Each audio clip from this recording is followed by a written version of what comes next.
So if you read these day newspapers, you must have read on occasion Watchers of Time. It is written by Tonye Cole. I'm going to have him come on set now. Tonye, please come on set. I wanted him to... I'm doing this to guys more these days on this show. Catwalk. This guy is the MD CEO of Sahara Energy. Oh, yeah, sit down. Don't mind me. You know... You have to lighten the mood. You have to. It's nice to have you here. Tabia. So is she going to say, Listen to me. Did you ever think of doing anything else but what you're doing today? Like be an actor, for example? No, movies that work for you. That's for you now. Why? With the catwalk you just did. No, it's for beautiful people. It's not for people like us, you understand? Let me tell you the first thing they say about him. That, you know, because you're a Silver Spoon kid. Really? Yes. Are you serious? Yes. The son of Patrick Dele Cole. Okay, is that what makes it Silver Spoon? Yes. I didn't see it too.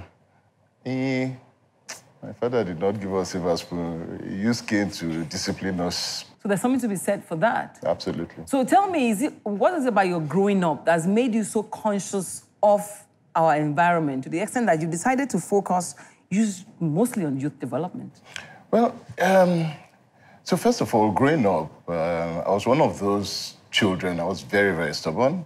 Yes, I was. So they caned me very well, seriously. I was. And my aunt, I grew up, first of all, with a guardian, which in those days was something that you find very common, where your parents would send you. You grew up in an auntie's house and all of that. So I grew up in my mom's, with my mom's sister and her husband, the Graham Douglases. So that's where I grew up. And I spent between the ages of 7 and 16 with them. And so my formative years were actually made outside of my father's home. So when they say you had a Silver Spoon, it's quite, it's a bit different. No, but you know, Graham Douglas is also a big name. Okay. So you know how we're in Nigeria, when we hear big names, right? We assume that they're yeah, and it's good to assume, but assumption would always lead you the wrong way. So sometimes you want to hear the story. But that's not the story for today. That's a story for another day. So that's a rain check? Yes, it's a rain check. But having said that, we also grew up in a home where we had to compete because when I said we grew up in this home, it was not a home of one-on-one, you know, where it's just 1, 2 children. Like today, you know, you have only 3 children or 2 children, you spend time with them. We were like plenty. Plenty in the house, so we had to fight for everything. You fight for food, fight for bed space, all the kind of things, you know. How to get to school, so I used to walk to school, come back, and all. So we had all of these things, which kind of formed an independence in me very, very early. An independence knowing that nothing is going to come to you easy.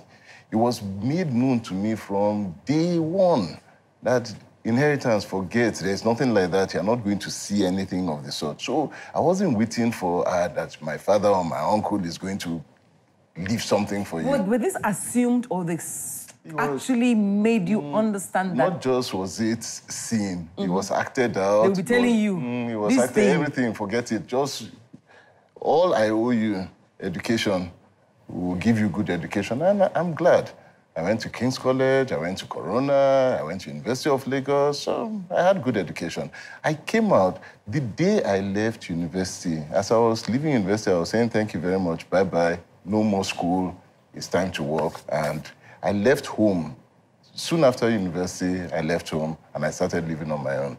So you've had an upbringing, right, way from when you were young, that was telling you that, look, don't expect anything. You go out and make sure that you get. What's different now? That's made you want to... A lot. Go on, what's different? Well, you see, what I found interesting about what you just said was when you made it clear that people around you, the adults around you, told you that you had to work and you had to work hard. So whether or not you believe you are the son of this person, that person, you chart your own path in life. That's very different today.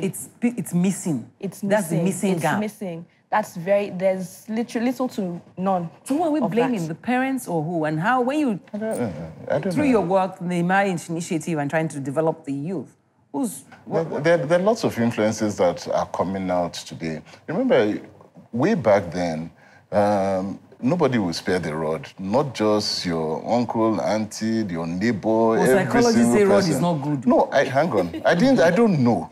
But I'm telling you, I said way back then, nobody will spare it. It worked. Okay?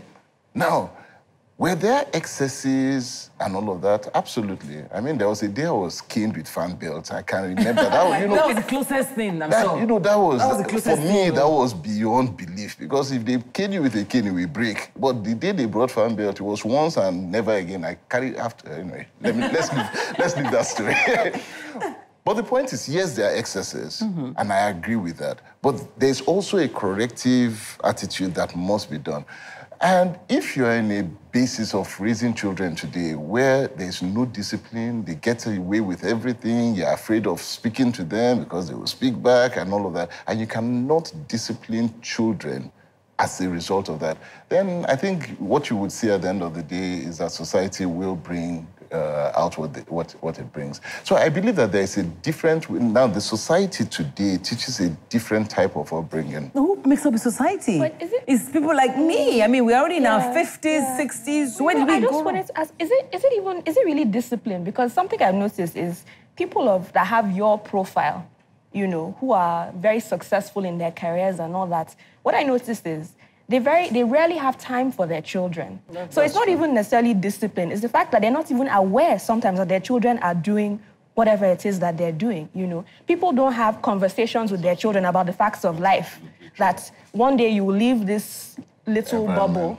you'll be out there. How are you raising your kids? Because the truth is, you've been very successful. Sahara Energy is successful. No question about that. You're not a poor man. Yes.